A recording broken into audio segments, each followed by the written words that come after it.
நான் நல்லவனாக இருந்தது தவறா?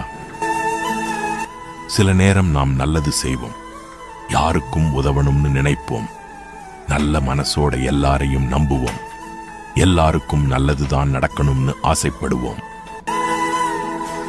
ஆனா அந்த நல்ல மனசுக்கே சில நேரம் காயம் கிடைக்கும். உதவி செய்தவங்கவே நம்மளை தவறா புரிஞ்சுக்கலாம், நம்பிக்கை வைத்தவங்கவே நம்மளை விட்டு போகலாம். நாம் செய்த நல்லதுதான் நமக்கே வலியா மாறிடும். அப்போ மனசுக்குள்ள ஒரு கேள்வி வரும்,